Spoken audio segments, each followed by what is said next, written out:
So if we learn one thing today, bigger is not always better. Hello there, YouTube family. Welcome to the show.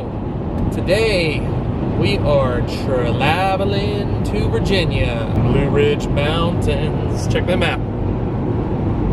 Y'all know the John Denver song, Shenandoah River. I'm Mark from Back to the Media. We own a record shop in Winchester, Virginia. If you guys are new to the channel, my wife and I, we are a mom and pop store, and with some of our episodes, we go out looking for records. I am styling and profiling today. Wife got me these sunglasses for Christmas. I like them. They're kind of douchey, but I like them. But I got my matching douche hat, so it all goes with the package. All jokes aside, this is my lucky record hat. I find a lot of my best records in this hat, and I sell all my records under this hat. But I call it a douche hat. Like literally every time I'm looking for it, I'm like, Danny, where's my douche hat at? And she always laughs about that. I'm in disguise. Yeah, I'm in disguise. It makes me look like I know what I'm talking about, even though I don't half the time. So we're traveling down to, I think Verona, Virginia. We're gonna go to the biggest flea market antique mall in the country. That's how they advertise it. You know, I haven't fact checked that yet, but it is pretty dang big, I'll be honest. That's what she said. And I've been there twice, and it's been a good year since I've been there. But I don't know what I'll find. There's at least got to be a record in there somewhere. Got to be something in there hiding. It's, you know, winter time, cold. There's no garage sales, yard sales, or anything yet. Flea markets, outdoor flea markets yet. So when I get some free time, I resort to hitting some antique malls, getting some phone calls every now and then, picking some collections. I don't have any leads today. Something might come up though. This was pretty crazy. I'm just I pulled off because I see there's a flea market over here, but it's closed. So I roll over here, and there's like a puddle of water here.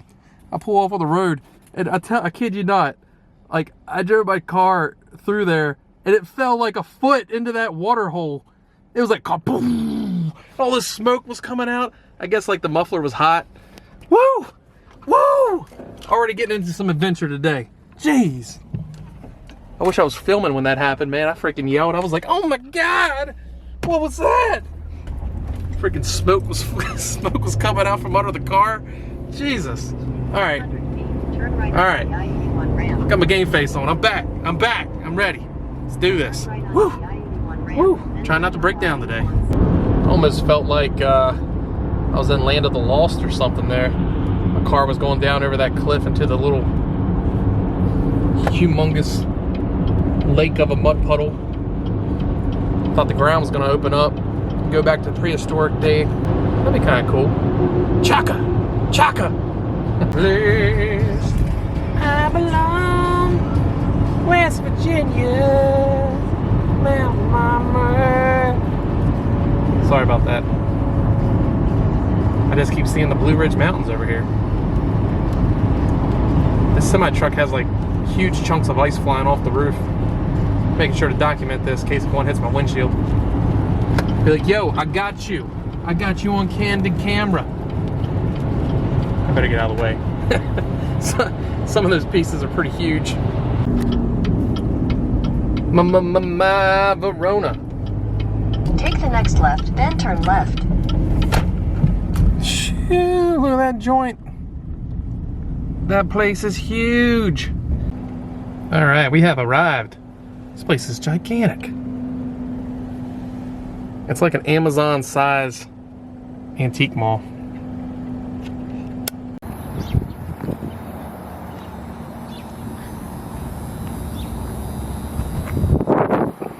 This place is absolutely gigantic. I could be here for hours and still probably not see half of it. It just goes for, it's like a shopping mall, flea market. It's crazy. It is the biggest antique mall I think I've ever seen. So this is crazy. Let's see what we can find up in here.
Whoa! Look what I found, folks.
Nothing really great so far. Still digging though.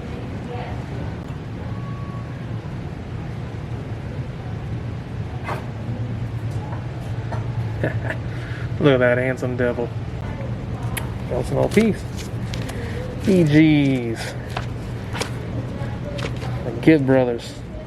The Dolly Parton. This looks like a country collection here.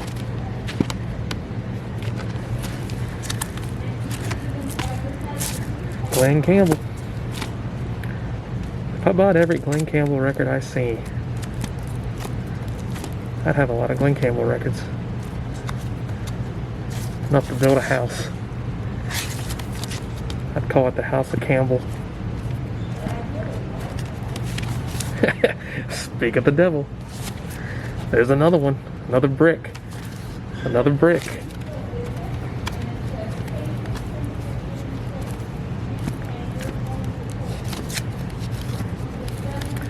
Give me an old Carl Perkins or a Keith Whitley would be nice. Maybe a Chris Ledoux. Do it straight. First press Garth Brooks. Where's it at? Come on. Come on. The gentleman just brought a stack in. I'm the first one to look. Zeppelin on the top. Deep Purple. Blood, Sweat, and Tears. Iron Butterfly.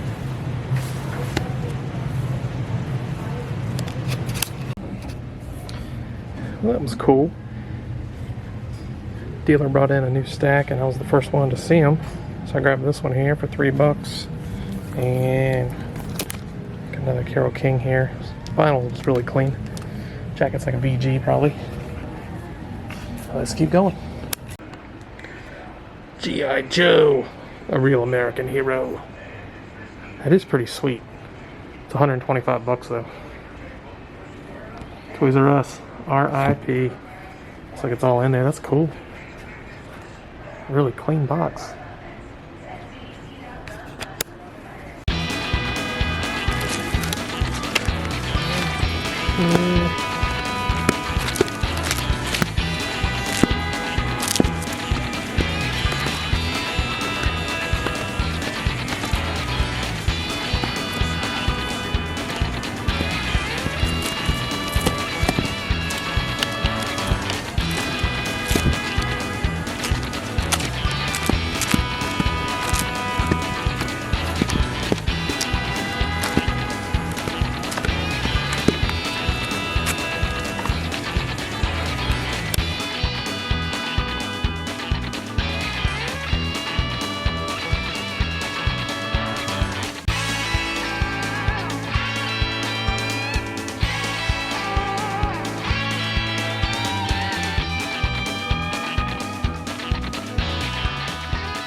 Vintage, iconic record albums.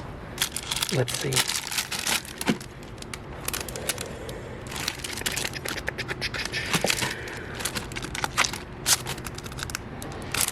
My bad on the Beatles there, 20 bucks. I was expecting to see like 200 up in here.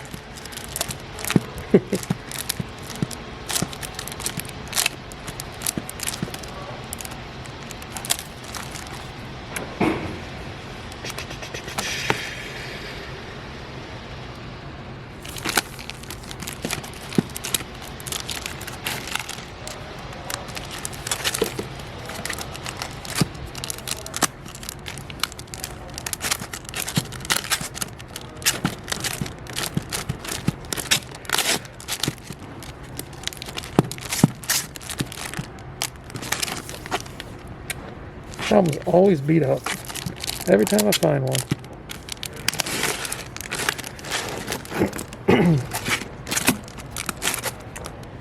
Willie.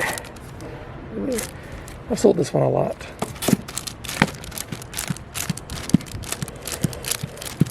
Out of country. Where's my Glen Campbell at? Come on. I'll pop out here in a second. Ronnie Mills sap.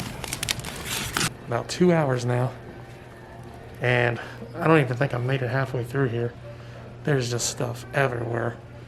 Nothing too great yet. I've looked at every record dealer I've come across so far. Just a lot of odds and ends, common stuff. There hasn't been any heavy hitter record dealers in here yet that I can tell. I've seen one Zeppelin album. It was Presents for 12 bucks. It's kind of beat up though, so I passed on it. But we'll keep on looking.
Heavy metal.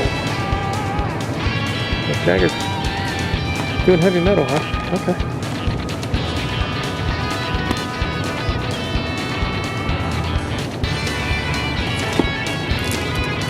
Plain Almond. Heavy metal. Little Feat. Oh, King Rogers in the heavy metal section. Crazy.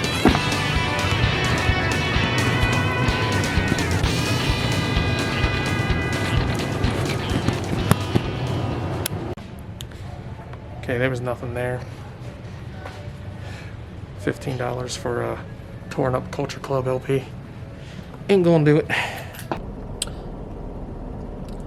So if we learn one thing today, bigger is not always better. All jokes aside, it was it's kind of a letdown. I mean, I walked probably 10,000 steps in there, and I would just continue to keep getting lost. Like, it's so big. It was so big.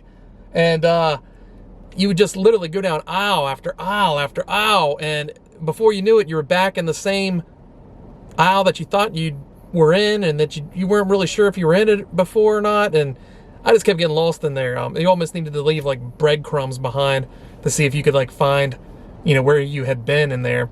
So it was all right. I mean, not a whole lot of vendors selling quality records, I guess you would call it. I had never seen so many like Goodwill kind of selection for high prices, like Guy Mitchell records, like Andy Williams records were like $6, $7, $8 a piece. That stuff, you can find for $1 at the Goodwill, like we all know it. And there was just thousands and thousands and thousands of those. Were there any gems in there? Probably. Who knows, you know? One vendor could have changed the whole day, but so far, I mean, I only got a few things. You know, we got the Bob Dylan record, and hell, I've been in there so long, I kind of forget what I bought now. It's like I spent probably 2 to 3 hours, actually probably 3 hours in there. Bob Dylan, and what else did I buy? Oh yeah, Carole King. And then I did get a nice bag of 45s. I'm gonna look some of them up now. My service wasn't working in there, so I kind of just gambled a little bit. They were only $1 a piece, so it's okay to gamble every now and then, right? This is one of the 45s I grabbed in there. It's the Young Heirs, Let Me Lean on You. It's Soul Gospel. I grabbed it because it's Waynesboro, Virginia, so it's not too far from where our store is. And this label I'm not familiar with. I haven't seen this label around a lot. So I grabbed that on a hunch. And according to Pop's site, it sold back in 2014 for 29 bucks. So that was a pretty good little buy. Pretty hard to get. No copies available right now. So, you know, it either could still be worth this, could be worth more than this, could be worth less than this. Nobody might not care. But pretty cool. We'll grab that one. And then I grabbed this one here. This is Gracie Allen and Charlotte Barnes. It's on the same label. This one looks like a promo. It's like a white label. So I'll grab those. They were $2. Haven't looked this one up yet. Had the good look to it though. Try to get it out of the sleeve there for you. I had to put sleeves on these. They weren't in sleeves. Well, some of them were. But they're all in rather good shape here. Pete Martin and the Versatile Keys. Well, check this out. When I'm buying 45s, I typically look for, you know, solid color labels, parallel lines. You'll see the 2 lines running there. Typically, most 50s and 60s pressings look that way. And the more generic they look, usually the better. That's just a couple things I've picked up through the years. Shout out to my buddy Max Stevens. He runs a YouTube channel called I Buy Old Records. Definitely check him out. He's very knowledgeable. He mostly does 45s and 78s only, but his knowledge is just insane. I mean, he can flip through 45s and find the good ones in about 2 seconds, which is really cool. But that's one thing that he always preaches on is, you know, the solid colors, parallel lines, bold letters. That's one good way if you start to get into 45s and messing with them. You know, it's pretty easy if you just follow some of that. There are exceptions. There's records without parallel lines that are worth a lot of money. There's ones with them that are worth nothing. So just don't, you know, just use it as a loose guide. But, you know, if they're cheap, you can always take a gamble. If them records were $0.25 a piece in there, I would have bought a lot more just because they're only $0.25 a piece. But they were already $4 a piece, and he was running a sale 40% off. And then because I was standing there, he was like, I'll give them to you for $2 a piece. And I was like, okay. Like, and so when they're $2 a piece, you know, you might want to look some up before you just throw away $20, $30, $40 and get a stack of records that are worth, you know, nothing, or nothing that you're really into. Find out what kind of music they are before you just gamble like that. But I had a good feeling about these. You know, I bought a lot of duds in my day. So those ones looked pretty good. And let's see what else I got here. This one looked a little newer. As I said, I try to do 50s and 60s, but this is probably 70s, maybe even early 80s. Band sounded interesting. I just kind of went on a hunch on that one. It might not be nothing. The Viscounts. Star Day. This is a promo. I always grab Star Day. There's a lot of collectors that do collect Star Day if they're in good shape. And, you know, if they're not too much. Another one on this label here. This is Waynesboro, Virginia again, so Johnny Guitar, it sounded interesting. I was like, okay. What else we got there? This is the Skyliners on Calico, which is sort of an odd label. I just don't see much. Appreciate you watching. Appreciate you going along with me in there. You know, as I said, you know, bigger is not always better. I find some of my best stuff in just these rinky-dink, hole in the wall, you're digging in the dark kind of thing. This is a very upscale flea market. All the vendors are probably pretty knowledgeable. They probably research their items way beforehand. But I'm sure there's deals to be had. There's a deal to be had at every antique mall in the country. But I didn't do too good there, but maybe you will. So check it out. It's in Verona, Virginia, the Factory Antique Mall, America's largest. So thanks, guys. Please like and subscribe if you like the content, and we'll see you later.